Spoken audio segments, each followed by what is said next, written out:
Welcome. I'm Amy Watson, a certified life after baby loss coach and mom to 2 babies in heaven. Join me as I show you how you can truly find yourself again. Together, let's knock off those rough, painful edges and learn to carry your grief so you can step forward into all this life has in store for you. This is the Smooth Stones podcast.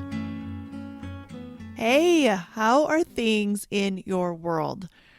How is your heart? I really do want to know. I wish you could speak back to me. There's lots of ways to get in contact with me. You can go in the show notes and find those. But I got to update you.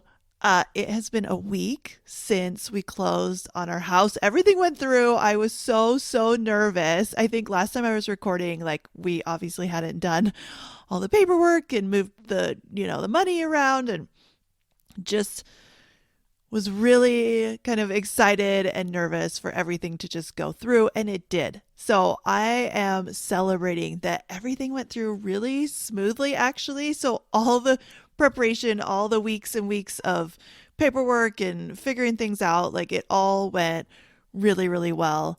And we are just slowly moving our things in. We're not living there for another 6 weeks. So we got some projects. We're really excited. I will try to, I'm not really great at doing those before and after project videos, but I do love them. So I will try. We are installing a backsplash. We're building a little fakey fireplace TV thing with some shelves. We're going to put in a yard. There's lots of stuff. So if I do anything cool, go check me out on Instagram at amy.smoothstonescoaching. I will probably post that there. It's going to be really fun. I'm excited. And something I'm really excited about for you listening to this podcast, I am doing some free Mother's Day coaching. This is something I like to do that I've done in the past, just before Mother's Day and before the holidays. I'll sometimes just throw out there some free coaching sessions. There are no strings attached to this. This isn't some sneaky sales thing where I'm going to try to sell you my program. I don't need to try to sell you my program. It's awesome. If you want it, come join me. But yeah, these are really just my gift to you, and it's an opportunity for you to get to know me and to ask any questions and to really just bring something you need coaching on. But most importantly, what we'll be focusing on is Mother's Day, bereaved Mother's Day, and how you're feeling about it. Are you dreading it? Are you getting emotional? Are you afraid you're going to burst into tears at brunch with all your family? Sometimes Mother's Day can be really heavy, not even because of our baby loss, right? There's relationships, there's in-laws, there's all these expectations on our own. Does your partner show up and make it special, or do you kind of feel disappointed at the end of every Mother's Day? Do you not really know where you fit? What is your identity? If you don't have living children, how do you celebrate Mother's Day? Or do you just hide away from it? But it's kind of everywhere. You're going to see it. I noticed I've already got some ads about Mother's Day and stuff's coming out in the stores. So I'm telling you here first, if you want free Mother's Day coaching, just send me an email. So it's really easy, Amy, A-M-Y, at smoothstonescoaching.com, and I will take care of you. I will get you on the calendar and we will set up your session, and you will leave with a plan in place to help you find peace on Mother's Day, to create the Mother's Day experience you want. So if you want to feel special and celebrated, we're going to do that. If you just want low drama, we're going to do that. If you want to honor your baby and your own motherhood, we're going to do that. So please come do free Mother's Day coaching. I haven't set a limit. Honestly, I'm going to fit in as many people as I can. So tell your friends, send them over. I will hook you up as best I can as my schedule allows. Okay, today's episode is so good, and I have just so many notes, and we're just going to dive right in. I want you to know that the reason you want to listen today to this episode is I want you to feel more excited about your life. Life can be hard. Grief can be hard. There's lots of challenges. There's just a lot going on.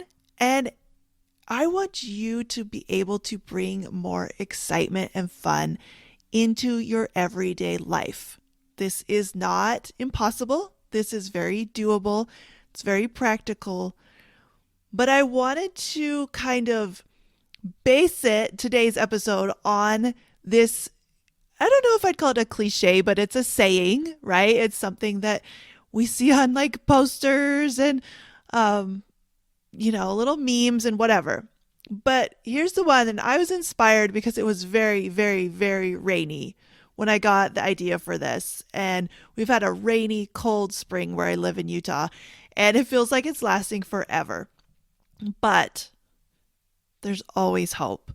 So the saying is, life is not about waiting for the storm to pass. It's about learning to dance in the rain. And you have probably heard this and seen this. But I love cliches, actually. And this is something that I see a lot in the community is people really hate cliches, and they especially hate when people say cliches to them. So number one, I think there's a time and a place for cliches, and I never think it's like to tell a grieving person that they shouldn't be grieving. And usually, yeah, you just don't need to say them to other people. But I also think there's a lot of truth to them. And if you can find that truth, if you can just say, hey, I can't see that right now. I hate that right now. But maybe, someday I will be able to find the truth in that. That can be really powerful, right? We want to be curious. We want to be compassionate with ourselves, but also with other people. Because most of these things that people say really do have good solid roots. It's just sometimes the timing is off. So this can be powerful.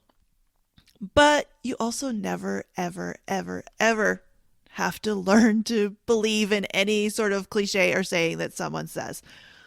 Let's just talk about this one because I don't know. I love it. And if you didn't check it out, the podcast cover, I found the picture of the cutest little girls. I try really purposely not to have like babies or bellies or children, but as I was looking for pictures to go with this topic, I just found these two little girls giggling under an umbrella and I just had to pick it. So go check out their little faces.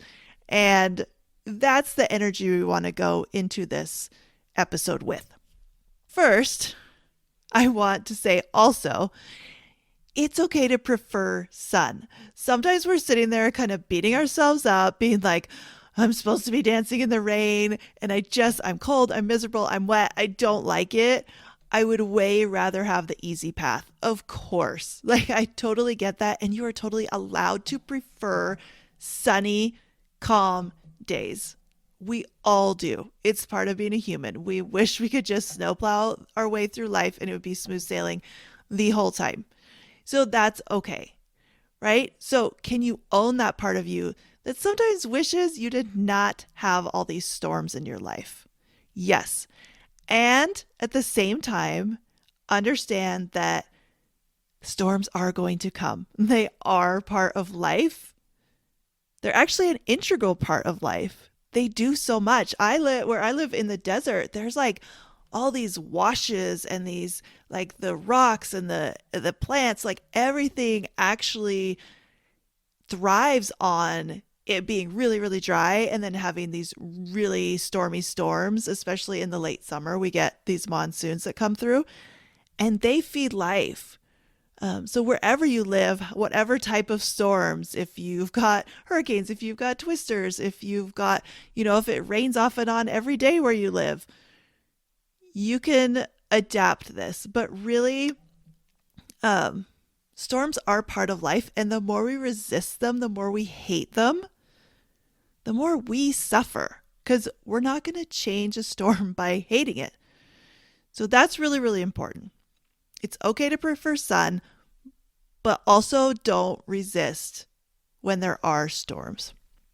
So let's talk about, it's not about waiting for the storm to pass. Waiting in this case is really passive. I think that image that comes up is someone that's just kind of huddled down, miserable. And when you wait for something to go away, it just takes longer, right? So it's very passive and it's very like victim-y where it's like, oh, this rain is doing all these things to me. and there's nothing I can do about it. So I do think that time, when we're talking about time, and if we're using the storms as like grief or hard challenges in our lives in this analogy, um, time can be a great buffer, but you don't have to passively wait. I want you to actively give yourself time and care for yourself intentionally in the moment. So I remember just being really angry when my baby River died, and that was our second loss, and I was so angry.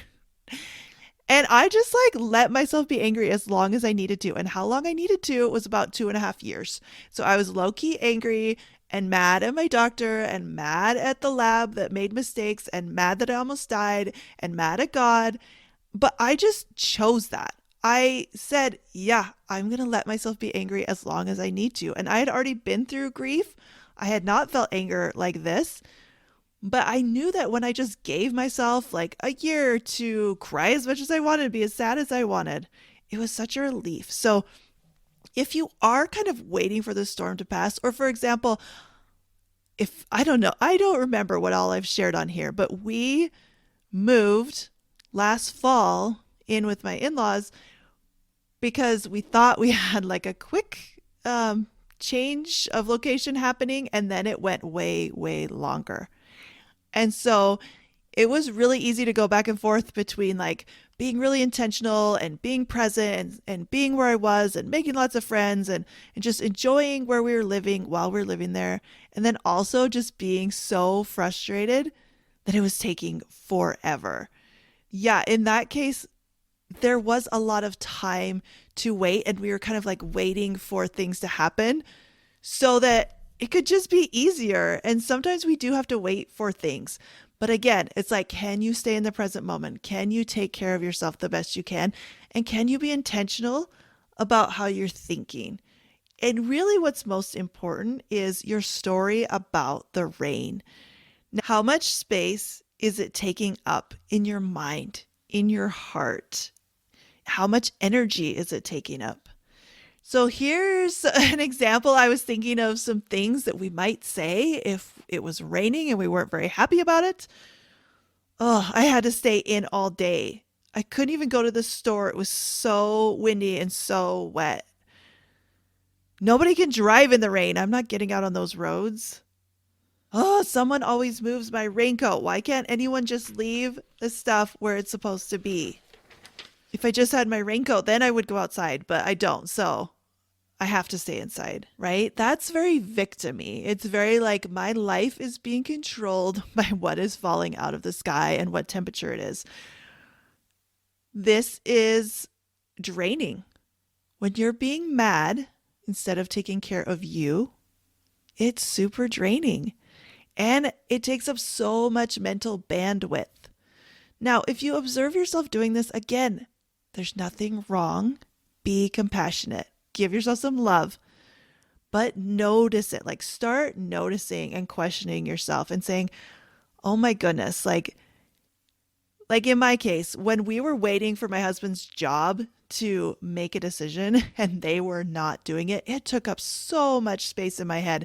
It took up so much energy. It was just like so frustrating and so exhausting if I wasn't paying attention. But when I leaned into trusting, it got a little bit easier. It was still uncomfortable, but it was easier. So remember, this is our story, and our story is going to affect how we feel and what results we're getting in our lives. If we have this victim story, it's not going to help us. Now, if you are dealing with a big, scary thunderstorm, we also have choices.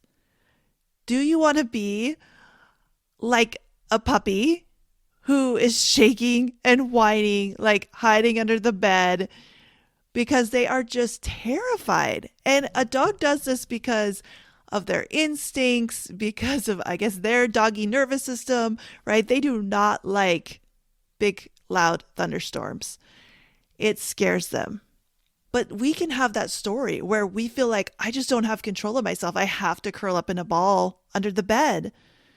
Or Do you want to get some cute candles, curl up with a book, or go get together with some other people, hop on the phone, you know, get your family gathered around you, make it fun during that big, scary thunderstorm, right? Because you always have that option. I think it's actually kind of fun sometimes when the power goes out or and you have to use candles, right? It can be really, really fun. And you have to cook in a different way. You have to get creative.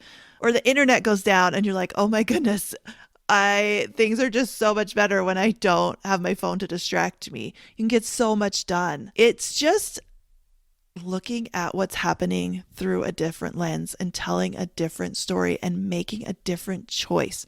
Again, we don't want to be passive. We don't want to let these storms in our life control us. We get to choose what we do.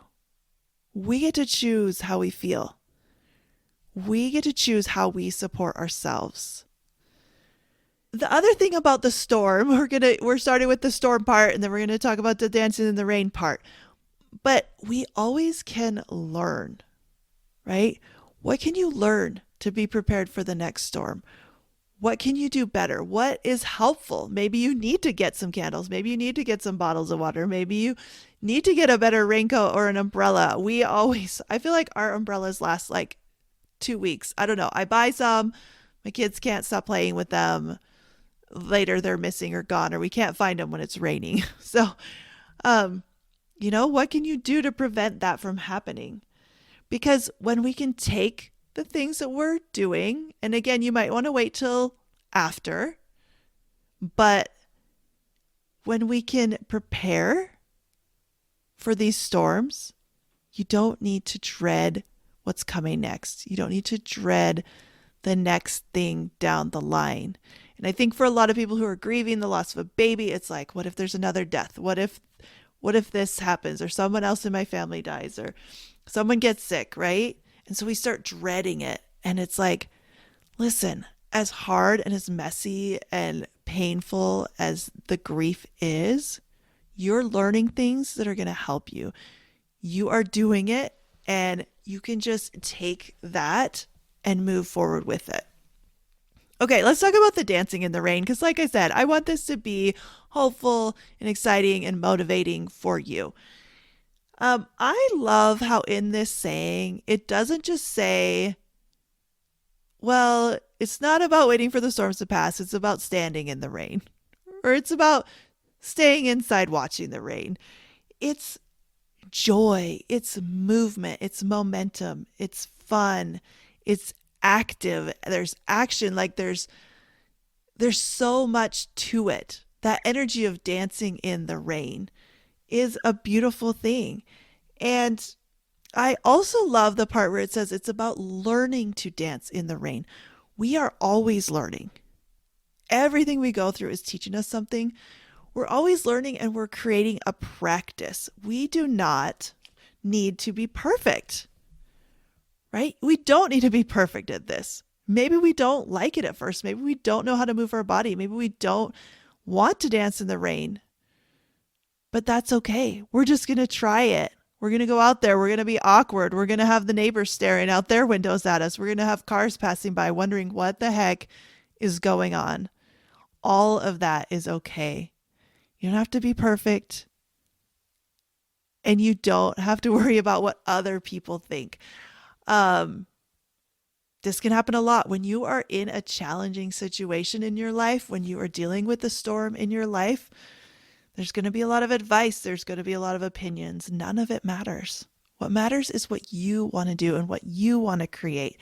So if you want to dance in the rain, that is perfect. There's sometimes judgment both ways. Like if you're grieving too much, or you're too sad, or you're too worried, or you're too whatever. But it's also like, how are they so happy? How are they so functional? How are they, going on vacation when their baby died a few months ago, or whatever it is? Listen, none of it matters. All that matters is that you live your life the way you want to live it. That's what I want for you. So when you dance, turning it around, right? From this focusing on the storms, but when you're dancing, what are you focused on? Where is your energy going? What is on your mind? Children are a great example of this. Like they just love it. They are in the moment. They are present. They don't care if they have homework or they were supposed to clean their room or whatever it is. If there is some rain happening, um, they want to be out there. They want to be in it, you know? And that's something we can take with us. Like dig into your inner child, get in touch with that part of you that really does love finding magic and dance and movement. Again, this can be real or metaphorical. What does dancing in the rain mean to you? Like in your current situation, your current storm of your life. I think that having babies who are not here, we actually believe and we tell ourselves this story is like, if they were here, if they hadn't died and they asked to go jump in muddy puddles like Peppa Pig, we would say yes, like absolutely yes, of course. Go live, enjoy, smile, get dirty. And we would think that we'd go with them, right? We would think if my baby had lived, I wouldn't say no to that. I would be out there dancing in the rain with them. So why don't we do it now? Do it now. We can't stop ourselves from living. We got to embrace this one beautiful wild life that we have. This is a message I want you to understand here is that there are going to be storms, there are going to be challenges. They come and go. They roll in, they roll out. Sometimes the weatherman predicts them and they don't really happen. Sometimes they don't give us enough warning and things go crazy. Sometimes we got to replace a roof or, dig out a muddy basement. Whatever it is, the storms, they're going to come and go. The circumstances of our life are not in our control entirely. Challenges are part of it. But the dancing part is up to us. We do have control of how we handle these storms. We do have control of whether we just like raise our arms to the sky, tilt our head back, and be where we are. Just feel those feelings, feel those sensations, like get all wet, do the laundry. One of the things that holds me back a lot is like, oh, it's going to be messy, right? Or, oh, rain boots are expensive and I don't want to, whatever it is. We have all these stories in our head of like why we don't, it would be so much energy to just go out and play. Just go out and play. Let some of that go. It's going to be okay. And I think that the more we can embrace life, the more we can learn to dance in the rain, the better we're going to feel, especially in our life after loss. So, in summary, here it is. Life is not about waiting for the storms to pass. It's about learning to dance in the rain. We don't want to be passive in our life. We don't want to give control of how we feel, what we do, where we put our energy to things outside of us. We want to go inside and make intentional choices to make the best of crappy situations, to choose who we want to be. And in that process, in that practice, it's going to be messy, but you're also going to grow. You are going to become more resilient. You are going to learn what works. You're going to learn what doesn't work. You're going to have some disasters. You're going to have some scares. You're going to have some anxiety and some uncomfortable feelings. None of that is a problem. The only problem that I can see is when we stay stuck inside, curled up in a ball, feeling like there's nothing that we can do. There's always something that you can do. You are the captain of your own ship. You get to choose your life. You are the hero of your story. So get out there and dance in those spring rains. And as a bonus little summary, like I said, those storms have a purpose in nature. There's a reason for them. There's a reason that on this earth we have terrible, terrible storms sometimes smaller ones. But the rain is what makes us grow. It's what makes everything grow. April showers bring May flowers, and we love the flowers. So let that rain and that moisture nourish you. It's not out to get you. It's part of the circle of life. And I truly believe that. So make sure where you're putting your energy is where you want to put your energy. Pay attention to the story you are telling about the challenges in your life, and then take intentional action. Even if your action is to wait, choose that on purpose. It's really, really powerful. I'll see you next time. Are you tired of feeling like your baby's death was somehow your fault? Go to smoothstonescoaching.com and get my free mini course, How to Stop Blaming Yourself After Loss.